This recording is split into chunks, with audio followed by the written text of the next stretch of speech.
Hello, hello. It's Rachel K here, about to start making another animated GIF for you all. I'm going to do this one from start to finish, starting in Lightroom, editing the photos. I actually already edited them, but I'm going to talk a little bit about what I use to edit, and then we're going to export, open bridge, do the whole thing. So I'm going to screen share here with you guys.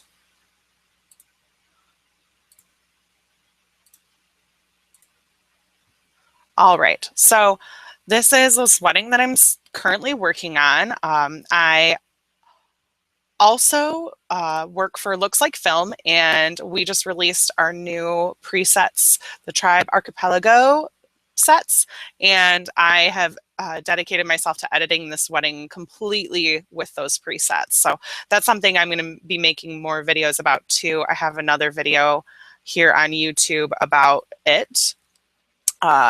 So if you're interested in those presets that I used to make these images that we're going to go ahead and try and GIF today, you can check that out. But for these ones, I actually used Lauren and Chris's presets. I used preset number 2, I believe. Yes, preset number 2. So this was a fun GIF to make when I made it in camera, and you can see as I go from photo to photo kind of where it starts, and that my camera shakiness was not too bad, but it was very windy this day, and this is a traditional pose that I do with pretty much every bride. I love to get a good photo of the bouquets and the dresses, and the ribbons were just dancing in the wind, and so I had the idea to go ahead and GIF this. I think I mentioned in my first video that I am very minimalistic, and so I don't ever carry a tripod or a monopod. So I've just kind of learned how to really study myself when I'm making a GIF. I do make GIFs from stills. Some people do from video. I don't do cinemagraphs, so I think it makes kind of a difference whether you do cinemagraphs or not. I just do regular old GIFs. So I edited these basically one click up to the exposure a little bit with Lauren and Chris's presets. And so now I'm going to go ahead, and what you want to do is obviously just like normal,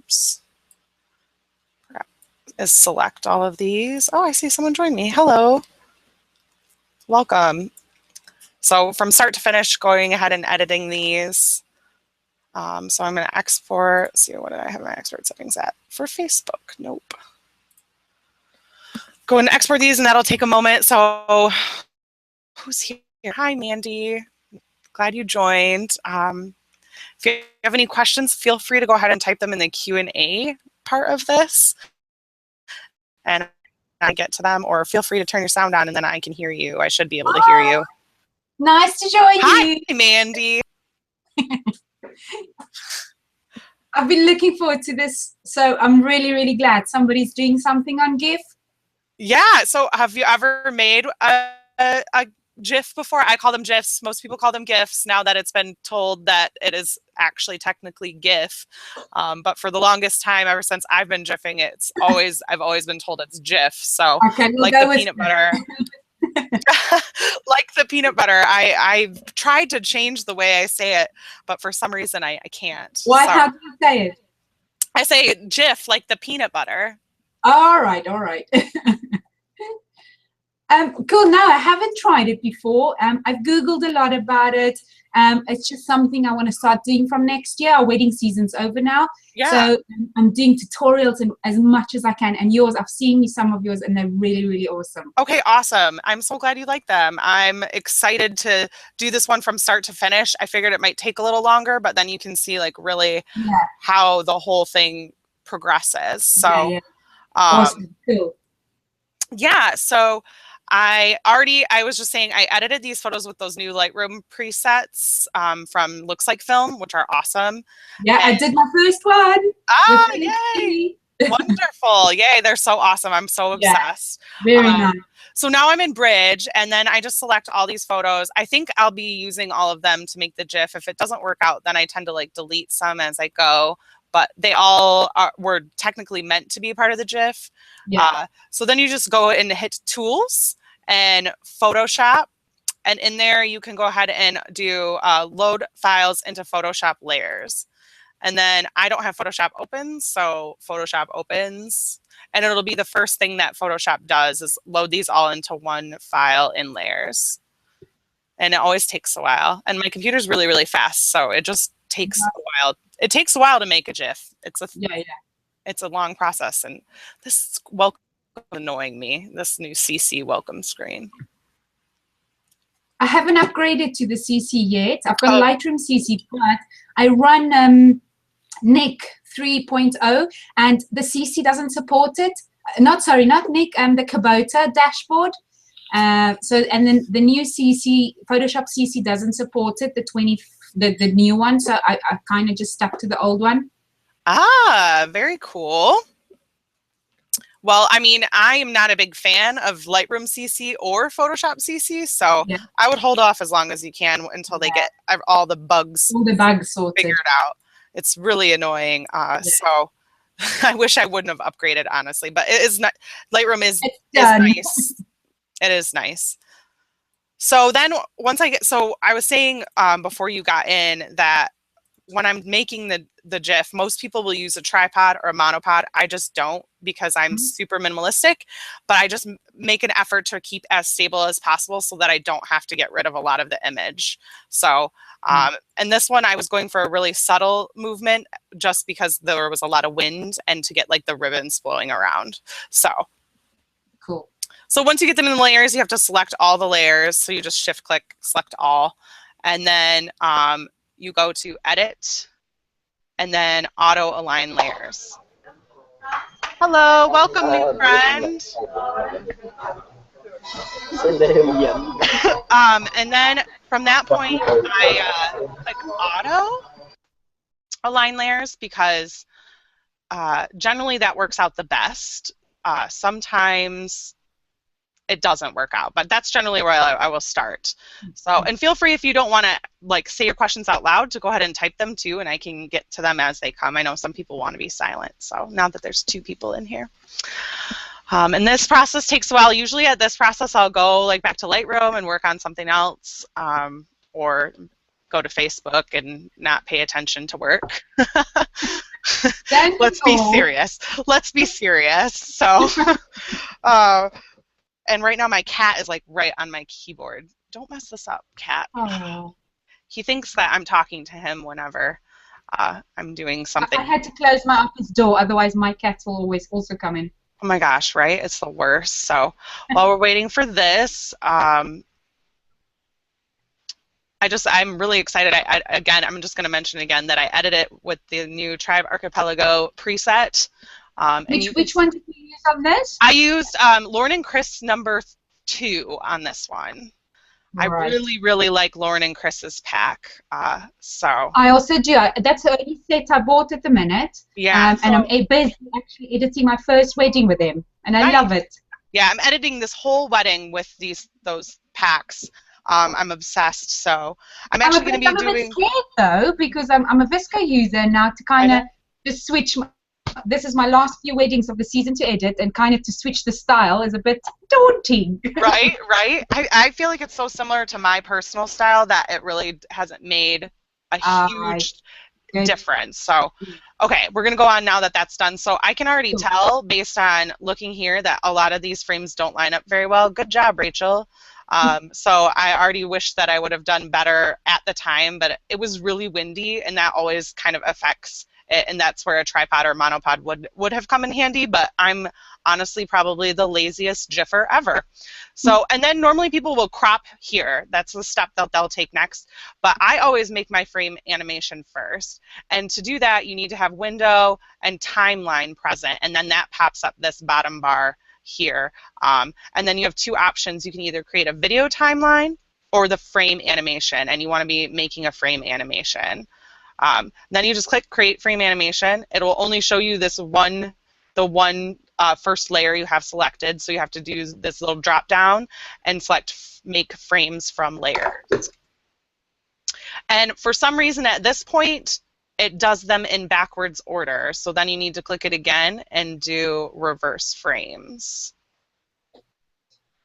So then this is where I'll start cropping, and basically this is the process that always takes me the longest. I don't ever do like a specific ratio because normally I'm using these for blogs or something like that. If I have a client that wants to purchase a print, which that is a thing, I always save the file, and that way I can go back and crop it at the right size that they want.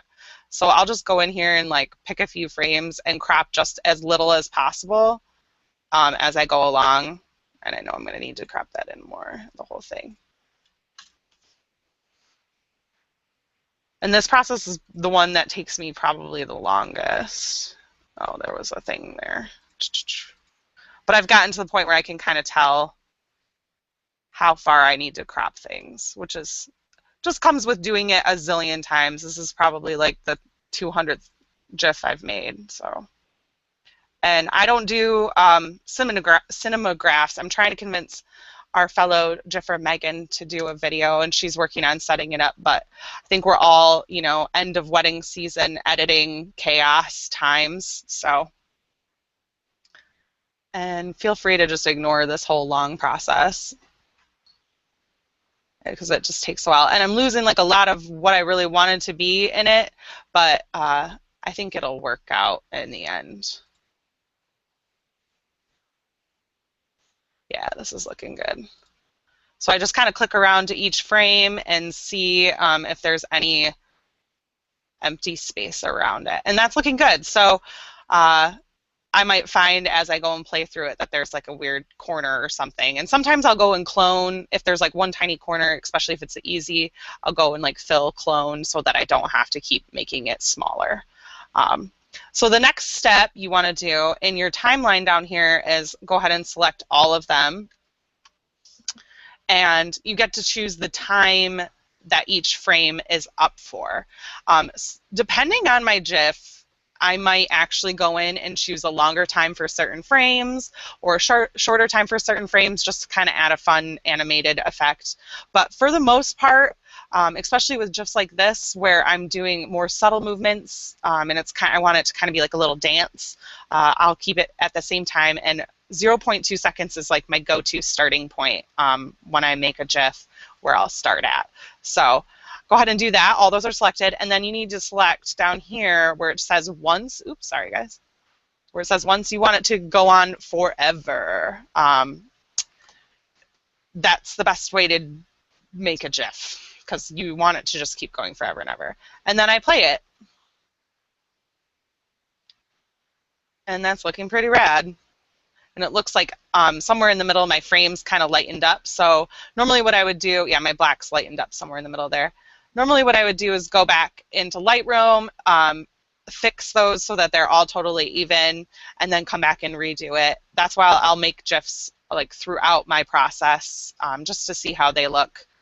Plus I love sharing them while I'm editing a wedding. It's kind of something fun to share on my Facebook page that my clients look forward to. So a lot of my clients do hire me because of my GIFs. So this is looking good though for what we're doing, but I would go back and do that. So then there's the process of saving. So generally I'll first just save it as a Photoshop file, but I'm going to skip that step. And to save as a GIF, you do export, and this is different if you don't have CC. So I think it's just save for web if you don't have CC or the newest Photoshop. Otherwise, it's export, save for web legacy. And this takes a while to load. It's loading a preview here. I'll kind of talk about my settings and why I have them really quick once this kind of loads.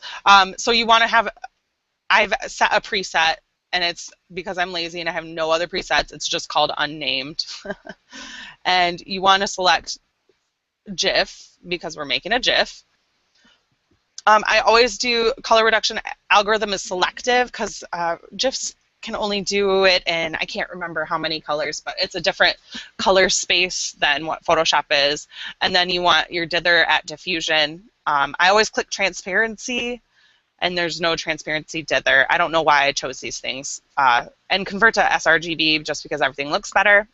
My monitor is calibrated, so I want the preview to look like what my monitor is. So, and then down here is like the big deal. This is the full size GIF. This is going to make a huge file. It's going to just be ginormous. So I always make it the size of my blog, which should probably be larger because now with Retina displays, but GIFs are always grainy anyway. They always have like a slight grain to them, which doesn't bother me. So it's just something you get used to it.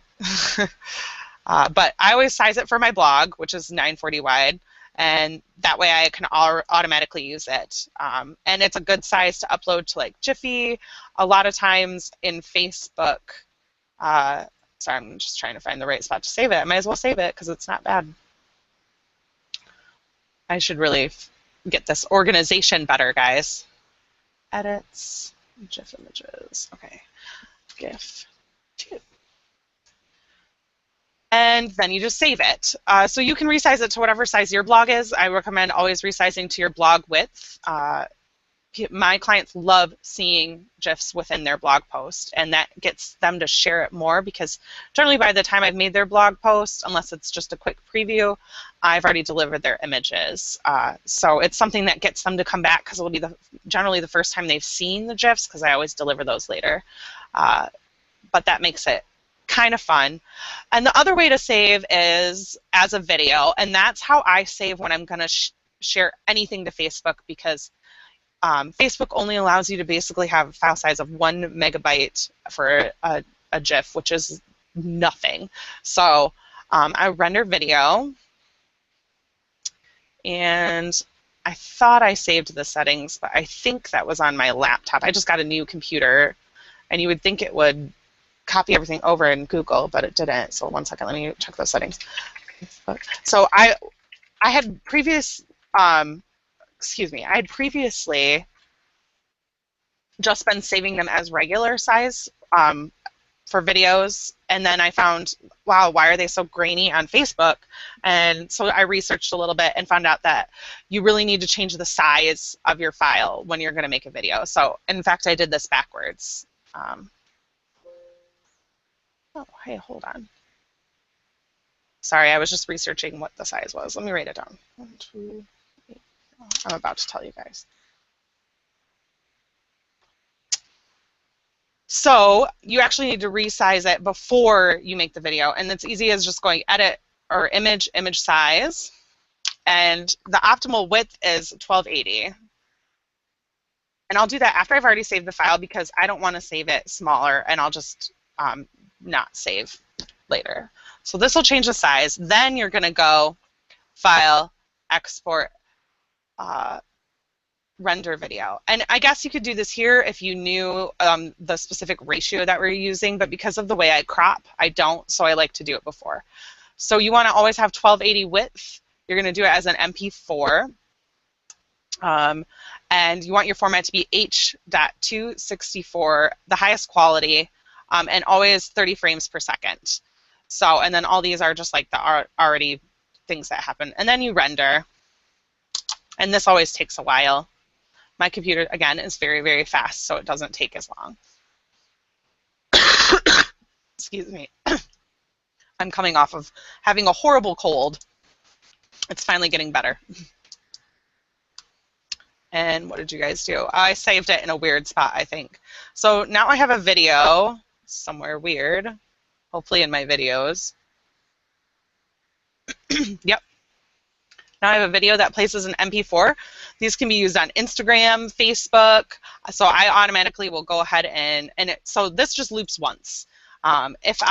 Sometimes it just depends on how lazy I am. I will basically go into Bridge, do a second copy of the images and or a third copy and make a longer video. So I don't have like Afterlight or anything like that. If you have Afterlight, you can automatically loop it a certain amount of times. I just don't yet. It's something that I want to be able to do. That's future Rachel things that will happen. So that's basically how you make a GIF. If you guys have any questions, holler at me right now. I can answer anything if you need me to go back a step. Otherwise, I'd love to see the GIFs that you guys create. Go ahead and share them in the GIF group. It's so fun to see and watch you guys start GIFing. Everybody has to start somewhere. Someday I'll have to do a video and show you guys my first GIF ever, because it's pretty comical. But I'm gonna head out now. I gotta go do some stuff for Looks Like Film and finish editing this wedding. So thank you guys so much for joining me. Feel free, if you have any questions, to also comment on the YouTube video with any questions, and I can hopefully cover it on another video at some point in time. All right, thank you guys so much. Bye-bye.